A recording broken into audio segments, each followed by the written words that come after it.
नमस्कार, India voice में आपका स्वागत है। मैं आपके साथ दिव्या पांडे। वक्त हो चला है रिपोर्टर लाइव का, जहां दिन भर की तमाम बड़ी जानकारियां हमारे संवाददाता सीधे ग्राउंड जीरो से आप तक पहुंचाते हैं। खबर बीजापुर से है, जहां जिले में नक्सलियों की बड़ी साजिश नाकाम हो गई है। क्या थी नक्सलियों की पूरी प्लानिंग, बता रहे हैं हमारे सहयोगी शक्तिकांत दास। जिले में नक्सलियों की बड़ी साजिश नाकाम हो गई है। नक्सलियों ने स्टेट हाईवे पर मौत का सामान बिछा रखा था, जिसे सीआरपीएफ की 168वीं बटालियन ने साजिश को नाकाम कर दिया है। आपको बताते चले कि स्टेट हाईवे बीजापुर में नक्सलियों के द्वारा लगभग 2 किलो की आईईडी प्लांट की गई थी, जिससे गुप्त सूचना और सर्च के दौरान सीआरपीएफ के 168वीं बटालियन ने नाकाम कर दिया है। लगातार सुरक्षा बलों के द्वारा जिस तरीके से बड़े बड़े नक्सलियों का इनकाउंटर हो रहा है, जिसको देख करके नक्सलियों में कहीं न कहीं भगदड़ की स्थिति बनी हुई है। कुछ नक्सली लगातार सरेंडर कर रहे हैं और वहीं कुछ नक्सली लगातार मुठभेड़ में इनकाउंटर के दौरान मारे जा रहे हैं, जिसे लेकर के नक्सलियों के बीच में काफ़ी डर का माहौल देखा जा रहा है।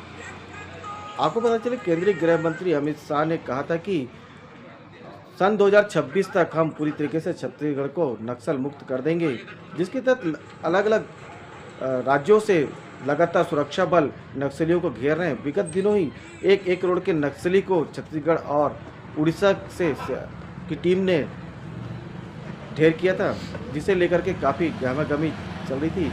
उसी का बदला लेने के लिए नक्सलियों ने ये आईडी बिछाई थी, जिसे सीआरपीएफ की 168वीं बटालियन ने नाकाम कर दी है। मैं श्रीकांत दास, इंडिया वॉइस के लिए रायपुर।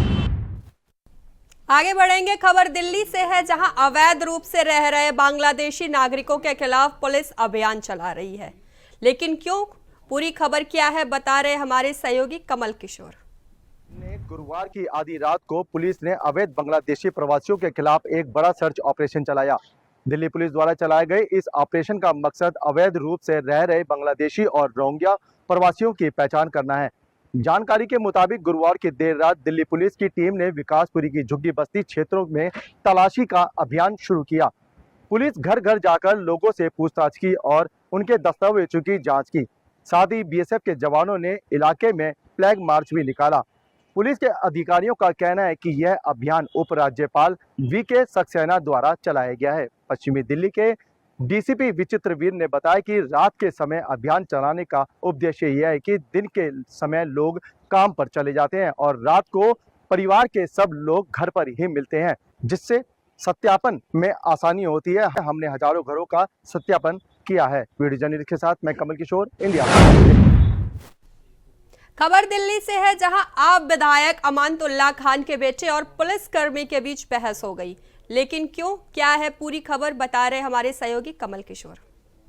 ने चेकिंग के दौरान बहस होने पर आम आदमी पार्टी के विधायक अमानतुल्लाह खान के बेटे मोहम्मद अनस की बाइक जब्त कर ली और 20,000 का जुर्माना भी लगाया। पुलिस टीम ने ओखला इलाके में गुरुवार रात रिपब्लिक डे के चलते चेकिंग चल रही थी। इसी दौरान 2 युवक मॉडिफाइड साइलेंसर वाली बाइक लेकर निकले।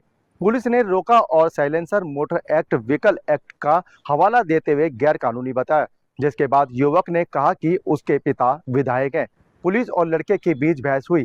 पुलिस अफसर ने लड़के के पिता से मोबाइल पर बात की और कह रहा है कि बाइक का चालान कर रहा हूं, यह कह रहा है कि मेरे पापा विधायक है। पुलिस ने मोटर व्हीकल एक्ट की कई धाराओं के तहत चालान काटा और बाइक जब्त कर ली। लड़के ने अपना पहचान पत्र नहीं दिखाया और बिना नाम बताए वहां से चला गया। वीडियो जर्नलिस्ट के साथ मैं कमल किशोर, इंडिया वॉइस, दिल्ली। खबर लखनऊ से है, जहां सपा अध्यक्ष अखिलेश यादव ने एक्स पर सीएम योगी आदित्यनाथ के यमुना नदी पर दिए गए बयान पर प्रतिक्रिया दी। क्या लिखा, बता रहे हैं मोहम्मद आसिफ। अखिलेश यादव ने यूपी सीएम योगी आदित्यनाथ के दिल्ली के पूर्व सीएम अरविंद केजरीवाल पर दिए गए बयान का पलटवार किया है। सपा प्रमुख अखिलेश यादव ने एक्स पर पोस्ट करते हुए सीएम योगी आदित्यनाथ को चुनौती दिया है कि मथुरा से गुजरती यमुना में सीएम आचमन करके दिखाएं। सपा प्रमुख अखिलेश यादव ने यह भी कहा है कि सीएम योगी आदित्यनाथ दूसरों को चुनौती देना छोड़ दें। इशारों में ही सपा प्रमुख अखिलेश यादव ने यमुना की गंदगी को लेकर सीएम योगी आदित्यनाथ पर निशाना साधा है। दरअसल यूपी सीएम योगी आदित्यनाथ की दिल्ली विधानसभा चुनाव के दौरान 4 दिनों में 14 जनसभा होनी है। पहली ही जनसभा में यूपी सीएम योगी आदित्यनाथ ने दिल्ली के पूर्व सीएम अरविंद केजरीवाल पर बड़ा हमला बोला। कहा कि दिल्ली में यमुना की स्थिति बदतर हो गई है। पूर्व सीएम अरविंद केजरीवाल ने इसे नाले का रूप दे दिया है। यमुना जी गंदगी से पट गई हैं। अगर हिम्मत हो तो अरविंद केजरीवाल यमुना जी में स्नान करके दिखाएं। यूपी सीएम योगी आदित्यनाथ ने पहली ही जनसभा में पूर्व सीएम अरविंद केजरीवाल पर बड़ा हमला किया, जिससे कहीं न कहीं अब अरविंद केजरीवाल के साथ साथ सपा प्रमुख अखिलेश यादव की भी टेंशन बढ़ती देखी गई है। सहयोगी राहुल पाठक के साथ आसिफ बेग, इंडिया वॉइस, लखनऊ। खबर देहरादून से है, जहां उत्तराखंड में निकाय चुनाव के लिए मतदान तो संपन्न हो चुका है, लेकिन इस मतदान को लेकर कई सवाल खड़े हो रहे हैं। क्या है वो सवाल, बता रहे हैं हमारे सहयोगी अभय कैंतुरा। के लिए लगभग 66% मतदान हुआ है, लेकिन इस 66% मतदान को लेकर भी कई सवाल उठने लगे हैं। सबसे बड़ा सवाल निर्वाचन आयोग की मतदाता सूची को लेकर उठा है, क्योंकि निर्वाचन आयोग पिछले 1 साल से इस मतदान की तैयारी में जुटा हुआ था, निकाय चुनाव को संपन्न कराने की तैयारी में जुटा हुआ था। लेकिन मतदान के दिन जिस तरीके की त्रुटियां सामने नजर आई, खासतौर पर वीआईपी हो या आम हो या खास हो, सभी के नाम ज्यादातर लोगों के गायब होते नजर आए। कई जगहों पर ऐसा समझा जा रहा था कि पूरी कॉलोनी के कॉलोनियों के नाम गायब हो चुके थे। ये सीधे तौर पर निर्वाचन आयोग की बड़ी कमी है, जिसको लेकर अब जांच की बात यहाँ पर कही जा रही है। निर्वाचन आयोग ने भी कहा कि इस विषय की जांच यहाँ पर की जाएगी, जो दोषी होगा उसके खिलाफ कार्रवाई होगी। लेकिन जिस तरीके से इस मतदाता सूची में गड़बड़ियां देखने को मिली है, खासतौर पर मतदाताओं के नाम ही वोटर लिस्ट से गायब यहाँ पर देखने को मिला है, वो सबसे बड़ी कमी यहाँ पर उठी है और उसको लेकर सवाल उठने लगे हैं। तो इसमें समझा जा सकता है कि अगर निर्वाचन आयोग समय रहते हुए अब भी इसकी जांच नहीं कराता तो फिर आने वाले दिनों में बड़ी और घटनाएं यहाँ पर घट सकती है, जिसके लिए निर्वाचन आयोग दोषी हो सकता है। इसीलिए सियासी दल भी इस चीजों को लेकर अब जांच की बात कर रहे हैं, ताकि जांच सही समय पर हो और दोषियों के खिलाफ कार्रवाई की जा सके। कैमरामैन अभय कैंतुरा, इंडिया वॉइस। खबर हरिद्वार से है, जहां एक दिन पहले हुए निकाय चुनाव की मतगणना की तैयारियां पूरी कर ली गई हैं। क्या कुछ है तैयारी को लेकर, बता रहे हमारे सहयोगी विकास चौहान। हुई मतदान के बाद अब मतगणना की तैयारियां यहां पर हरिद्वार में पूरी हो चुकी हैं। जिस समय यहां पर खड़े हैं भल्ला कॉलेज में, जहां पर हरिद्वार नगर निगम और शिवालिक नगर पालिका की जो मतगणना है वो कल सुबह 8 बजे से शुरू होनी है, जिसकी तैयारियां यहां पर कर ली गई हैं। जो मत पेटियां हैं उनको पुलिस की सुरक्षा में, यहाँ पर सीसी कैमरों की सुरक्षा में यहाँ पर रखा गया है और सुबह की जो तैयारियां हैं वो इस समय यहाँ पर चल रही हैं। सभी अभिकर्ताओं को यहाँ पर उनकी ड्यूटियाँ यहाँ पर समझाई जा रही हैं और उनकी तैयारियां लगभग यहाँ पर पूरी की गई हैं। कह सकते हैं कि सुबह जो 8 बजे यहाँ पर शुरू होंगी हरिद्वार नगर निगम के लिए विशेष तौर पर 25 टेबलें यहाँ पर लगाई गई हैं, जिनकी लगातार यहाँ पर जो काउंटिंग होगी वो यहाँ पर लगातार चलती रहेगी। 2 पारियों में ये ड्यूटी यहाँ पर लगाई गई हैं। अगर शाम के 8 बजे तक अगर काउंटिंग पूरी नहीं होती है तो दूसरी पारी यहाँ पर लगातार उसकी काउंटिंग यहाँ पर रखी जाएगी। तो कह सकते हैं कि जिस तरह से मतगणना की यहाँ पर सभी तैयारियाँ पूरी कर ली गई हैं और हरिद्वार नगर निगम के लिए 25 टेबलें यहाँ पर लगाई गई हैं, जहाँ पर मतगणना यहाँ पर होगी। वहीं अगर नगर पालिका शिवालिक नगर की बात करें तो वहाँ पर लगभग 10 टेबल वहाँ पर मतगणना वहाँ पर होगी। तो कह सकते हैं कि सुबह 8 बजे कल सुबह 8 बजे से जो मतगणना शुरू होगी, देर शाम तक उसके रिजल्ट आने की संभावना है। विकास चौहान, इंडिया वॉइस, हरिद्वार। खबर रायपुर से है, जहां पूर्व मुख्यमंत्री भूपेश बघेल रायपुर सेंट्रल जेल में कवासी लखमा और देवेंद्र यादव से मुलाकात की है। लेकिन क्यों, क्या कुछ है पूरी खबर, बता रहे हमारे सहयोगी शक्तिकांत दास। छत्तीसगढ़ के पूर्व मुख्यमंत्री भूपेश बघेल रायपुर के सेंट्रल जेल में अलग अलग मामलों में कैद वरिष्ठ नेता कवासी लखमा और भिलाई विधायक देवेंद्र यादव से मुलाकात की। आपको पता चले कि मुलाकात के बाद पूर्व मुख्यमंत्री भूपेश बघेल ने मीडिया से चर्चा के दौरान कहा कि मेरी मुलाकात दोनों ही नेताओं से हुई है और दोनों ही नेता निर्दोष हैं। जब जब कहीं भी चुनाव होता है तो विपक्ष की आवाज़ को दबाने के लिए बीजेपी की सरकार लगातार उन्हें ईडी और सीबीआई का ध्वज दिखाती है। और यहाँ पर प्रवासी लकमा तो पूरी तरह से निर्दोष है, फिर भी उन्हें जेल में आज बंद कर रखा है। आपको पता चले कि भूपेश बघेल ने आगे कहा कि कवासी लकमा एक वरिष्ठ नेता है और बस्तर की आवाज़ है, जिसकी वजह से बीजेपी की सरकार उसे उनकी आवाज़ को दबाने की कोशिश कर रही है। वहीं पर आगे उन्होंने कहा कि कवासी लकमा को फंसाने के लिए लगातार ईडी पर केंद्र सरकार दबाव बनाती आ रही है। वहीं पर देवेंद्र यादव के मामले में भी उनका कहना था कि जिस तरीके से जांच एजेंसियां जांच करने के बाद निर्दोष युवा विधायक देवेंद्र यादव को जेल में बंद कर रखी है, ये कहीं न कहीं सरासर गलत है। विपक्ष की आवाज़ को दबाने के लिए बीजेपी सरकार कुछ भी किसी भी हद तक जा सकती है। इंडिया वॉइस के लिए मैं श्रीकांत दास, रायपुर। रुकेंगे छोटे से ब्रेक के लिए, जल्द हाजिर होंगे। ब्रेक के बाद एक बार फिर से आपका स्वागत है। खबरों में आगे बढ़ेंगे। खबर देहरादून से है, जहां निकाय चुनाव में वोटिंग प्रतिशत का कम होना और कई मतदाताओं का नाम सूची में शामिल ना होने को लेकर सियासत शुरू हो गई है। क्या कुछ है पूरी खबर, बता रहे हमारे सहयोगी धनराज गर्ग। निकाय चुनाव भले ही शांतिपूर्वक संपन्न हो गए हों, लेकिन प्रशासन के सामने अभी भी कहीं ना कहीं चुनौती बनी हुई है, क्योंकि देखिएगा कि लगभग 66% उत्तराखंड के अंदर मतदान हुआ है और उसके बाद जो अब सबकी नज़र है तो सीधी 25 तारीख पर है, यानी कि 25 तारीख को, यानी कि कल जो है मतगणना होनी है और उसको लेकर कहीं ना कहीं सबकी नज़रें अब मतगणना पर टिकी हुई हैं। और वहीं देखिएगा कि प्रशासन की तरफ से भी पूरी तैयारियां मतगणना को लेकर की गई हैं, क्योंकि हमने देखा कि मतदान के दौरान जिस तरह का विवाद कई जगहों पर देखने को मिला है, इस तरह का विवाद ना हो उसको लेकर पूरी तैयारियां कहीं ना कहीं निर्वाचन आयोग की तरफ से और प्रशासन की तरफ से की गई हैं। क्योंकि देखा जाए कि जो प्रशासन की तरफ से तैयारियां की गई हैं उसमें लगभग 25,000 के करीब जो पुलिस कर्मचारी हैं उस सुरक्षा में लगाए गए हैं। उसके साथ ही जो मतगणना करने वाले कर्मचारी हैं उसको भी 2 शिफ्टों में रखा गया है, क्योंकि माना यह जा रहा है कि कल देर रात तक कहीं ना कहीं जो मतगणना है वो सफल हो जाएगी और उसके बाद किसके सिर पर ताज बनता है ये पर्दा भी फांस हो जाएगा। और अब देखिएगा कि कहीं ना कहीं जो मत स्थल है, यानी कि कहा जाए कि जो मतगणना स्थल है उसके आसपास जीत के बाद कोई भी जश्न मनाना प्रतिबंध कर दिया गया है, क्योंकि ये गाइडलाइंस जारी की गई है कि जीत के बाद कोई भी प्रत्याशी मतगणना के स्थल के आसपास जीत का जश्न नहीं मना पाएगा। और वही देखिएगा कि इस तरह के विवाद ना हो उसके लिए पुलिस प्रशासन पूरी सख्त है और एक बड़ी चुनौती कहीं ना कहीं पुलिस प्रशासन के सामने भी जरूर है, लेकिन अब इस चुनौती से भी पार पाने के लिए पुलिस पूरी तैयारियों में जुटी हुई है। इंडिया वॉइस धनराज कर देहरादून। खबर दिल्ली से है, जहां आज जेपीसी की बैठक के दौरान जमकर हंगामा हो गया, लेकिन क्यों, क्या कुछ है पूरा मामला, बता रहे हमारे सहयोगी अजय चौहान।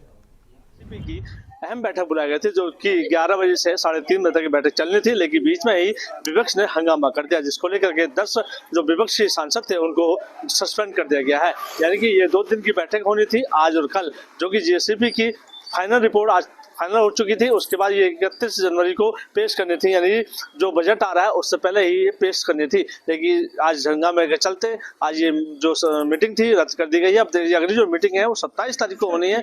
अब देखना ही होगा तो वक्फ को लेकर के जिस तरह से लगातार अभी तक 34 मीटिंग की गई थी, उसके अंदर आज फाइनल मीटिंग थी, जो कि आज सभी संशोधन किए गए थे, सभी को मुद्दों को यहाँ रखा गया था कि किस तरह से वक्फ को जगह जगह सरकारी संपत्तियों पर कब्जा किया गया था, वो पूरा खुलासा किया गया था। उसको सुनने के लिए सभी दलों के सांसदों को बुलाया गया था, लेकिन विपक्ष ने बात सुनने से पहले ही वहां पर हंगामा काट दिया गया, जिसको लेकर के उनके सांसदों को सस्पेंड किया गया। अब देखना ये होगा कि 27 तारीख को जब दोबारा से जेपीसी की जो मीटिंग होगी उसमें क्या निर्णय निकलता है, क्या जेसीबी की जो पूरी फाइनल रिपोर्ट सौंप दी जाएगी या फिर उसमें भी कहीं ना कहीं हंगामा करता नजर आएगा, क्योंकि सभी राज्यों को ये जेपीसी की मीटिंग भेज दी गई है कि अपने राज्य से पूरी रिपोर्ट भेजी जाए, ताकि आने वाले समय वक्त की जो संपत्ति है उसको पूरी तरह से जांच की जाए और उसको जो सरकारी संपत्ति है उसको खाली कराया जाए। दिल्ली से अजय चौहान।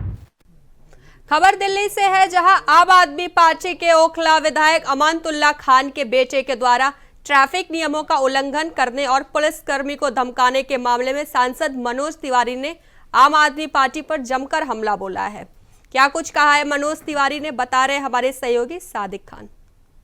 मनोज तिवारी ने आम आदमी पार्टी पर बोला जमकर हमला। आपको बता दें कि आम आदमी पार्टी के ओखला विधायक अमानतुल्लाह खान के बेटे का सोशल मीडिया पर वीडियो वायरल हो रहा है, जिसके बाद भाजपा नेता लगातार आम आदमी पार्टी पर हमला बोलते हुए नजर आ रहे हैं।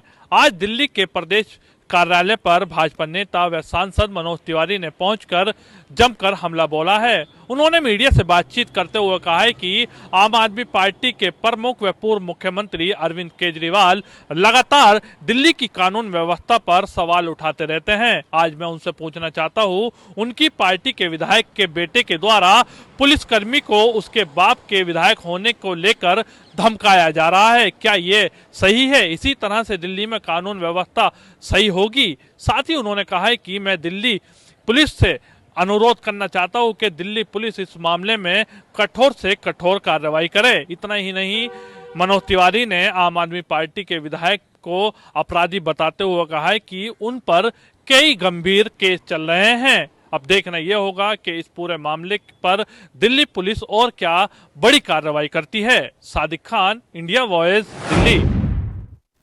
खबर जयपुर से है, जहां राजस्थान सरकार का 1 साल पूरा होने के बाद आगामी 31 जनवरी को विधानसभा का बजट सत्र शुरू होने जा रहा है। क्या कुछ चर्चा की गई, बता रहे हमारे सहयोगी भुवनेश टाक। राजस्थान में भाजपा की सरकार बने हुए 1 साल बीत चुका है। 1 साल पूर्ण होने के बाद में आगामी 31 जनवरी को बजट सत्र शुरू होने जा रहा है। इसको लेकर मुख्यमंत्री सहित उप मुख्यमंत्री दिया कुमारी और अन्य मंत्रियों के द्वारा लगातार अनेक सामाजिक संगठनों के साथ में चर्चा की जा रही है कि बजट में क्या सकारात्मक चीज़ें की जाए। इसी को लेकर आज भाजपा प्रदेश कार्यालय में भाजपा के प्रदेश अध्यक्ष मदन राठौड़ के द्वारा भी भाजपा कार्यकर्ता, पदाधिकारी और विभिन्न सामाजिक संगठनों सहित भाजपा के मोर्चा के पदाधिकारियों के साथ में बैठक आयोजित की गई।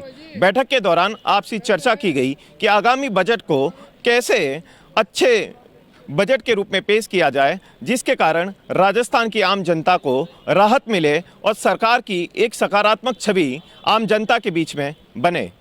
राजस्थान का ये बजट इसलिए भी महत्वपूर्ण माना जा रहा है कि इस बजट सत्र के दौरान ही दिल्ली में भी विधानसभा चुनाव जारी है। दिल्ली के पूर्व मुख्यमंत्री और आम आदमी पार्टी के संयोजक अरविंद केजरीवाल भी हाल ही में राजस्थान सरकार के ऊपर तंज कसते हुए अपनी चुनावी राजनीति को चमकाने में लगे हुए हैं। अरविंद केजरीवाल का कहना है कि राजस्थान सरकार ने जिस तरीके से अभी कुछ सरकारी स्कूलों को बंद किया है, वैसे ही यदि दिल्ली के अंदर भाजपा की सरकार आती है तो वो भी यहाँ की सरकारी स्कूलों को बंद कर सकती है। कारण यही है कि अब आने वाला बजट राजस्थान की जनता के साथ ही दिल्ली के चुनाव पर भी असर डालेगा। इसीलिए ये बजट महत्वपूर्ण है और इसी को लेके विभिन्न सामाजिक संगठनों के साथ में सरकार के द्वारा और अब संगठन के द्वारा भी चर्चा की जा रही है। कैमरा पर्सन घनश्याम मिश्रा के साथ Bhuvnesh talk, India voice, Jaipur. Kannauj में संविधान गौरव अभियान कार्यक्रम में शिरकत करने पहुंचे यूपी के डिप्टी सीएम केशव प्रसाद मौर्य ने कांग्रेस और सपा पर जमकर बरसे। क्या कुछ कहा, बता रहे हमारे सहयोगी ऋषि पांडे।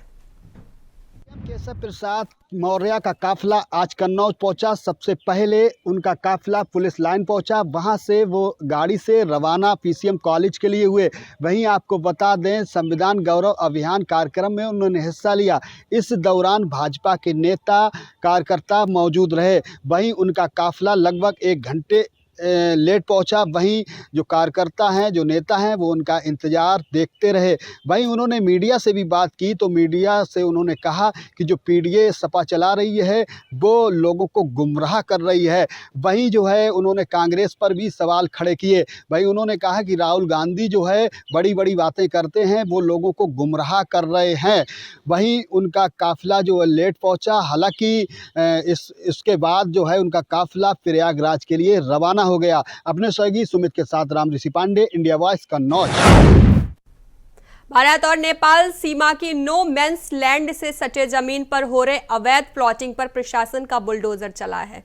उप जिलाधिकारी राहुल सिंह के आदेश पर राजस्व की टीम के साथ एसएसबी ने अवैध प्लॉटिंग हटवाया है। क्या कुछ है मामला, बता रहे हमारे सहयोगी राकेश यादव। 68 किलोमीटर की खुली सीमा पे जो अवैध तरह से प्लॉटिंग किए हुए थे उसको लेकर जिला अधिकारी राजा गढ़पतार ने निरीक्षण किया। निरीक्षण के दौरान 15 दिन का समय दिया और बोला कि जो भी इस तरह से प्लॉटिंग किए हुए हैं बॉर्डर पे उन्हें जल्द से जल्द खाली कर लिया जाए, जिसको लेकर बुलडोजर पहुंचती है और जो अवैध तरीके से प्लॉटिंग किए थे उसको गिराया गया। अब जिलाधिकारी का कहना है कि 15 दिन के अंदर उसे साफ कर दिया जाएगा। जो भी अवैध तरीके से प्लॉटिंग करके बॉर्डर के किनारे जो 68 किलोमीटर की खुली सीमा है उसे कब्जा किया जा रहा था, बॉर्डर पे प्लॉटिंग करके बेचा जा रहा था, उसको संज्ञान में लेके जिलाधिकारी ने लोगों को निर्देशित किया। बैठक के दौरान उन्होंने बताया कि इस तरह से जो प्लॉटिंग किए हैं उन्हें खाली कराया जाए।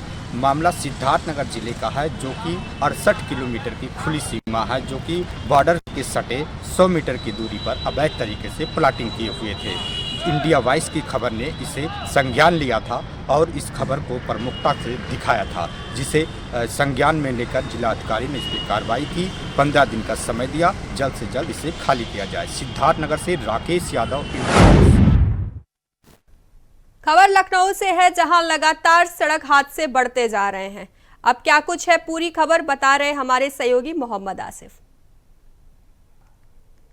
2 अलग अलग स्थानों पर हुए भीषण सड़क हादसे में महिला समेत 5 लोगों की मौत हो गई, जबकि 8 लोग गंभीर रूप से घायल हुए हैं। हादसे की वजह घना कोहरा बताया जा रहा है।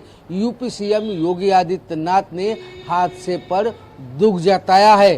पहली दुर्घटना राजधानी लखनऊ के बीबीडी थाना क्षेत्र में घटी, जहां पर 2 ट्रकों के बीच में वैन और इनोवा कार पिस गई। वैन में सवार महिला समेत 3 लोगों की और इनोवा में सवार चालक की मौके पर ही मौत हो गई। सूचना पर पहुंची पुलिस ने 7 घायलों को। खबर अयोध्या से है, जहां मिल्कीपुर उपचुनाव में जनसभा करने पहुंचे सीएम योगी ने सपा पर जमकर हंगामा किया। क्या कुछ कहा सीएम योगी ने, बता रहे हमारे सहयोगी विनय मिश्रा। मिल्कीपुर में होने वाले उपचुनाव को लेकर के मुख्यमंत्री योगी आदित्यनाथ आज हरनटीनगंज बाजार पहुंचे हैं। वहां पे जनसभा को संबोधित करते हुए उन्होंने सपा पे जो है कड़ा हमला व्यक्त किया है और उन्होंने कहा है कि सपा के राज में जो है बिटिया घबराई रहती थी और बीजेपी के राज में जो है बिटिया जो है रातों में भी किसी भी। उन्होंने जो है कुंभ का भी जिक्र करते हुए कहा है कि यहाँ पे सभी धर्मावलंबी के भेदभाव के ऊपर उठकर जो है संगम में स्नान कर रहे हैं, माँ गंगा और भगवान प्रयागराज का आशीर्वाद ले रहे हैं और संगम का संदेश है कि एकता में ही देश की अखंड रहेगा। लेकिन जातिवाद और परिवारवाद इस एकता के मार्ग में सबसे बड़ी चुनौती बनी हुई है। यहाँ उन्होंने सभी चुनौतियों पर प्रहार करने के लिए उन्होंने कहा है। तो इस तरीके से यहाँ पे चंद्रमान पासवान बीजेपी के प्रत्याशी में है और उनके समर्थन में जो है सीएम योगी आदित्यनाथ समर्थन करने के लिए आज यहाँ पे रैली भी की है और सभी से जिक्र किया कि भारी वोटों से जो है यहाँ पे विजयी बनाए। तो अब देखने वाला होगा कि 8 फरवरी को किसकी जीत होती है। सहयोगी रमेश पांडे के साथ Vinay Mishra, India voice. Reporter live में अभी के लिए बस इतना ही। बने रहिए इंडिया वॉइस के साथ। नमस्कार।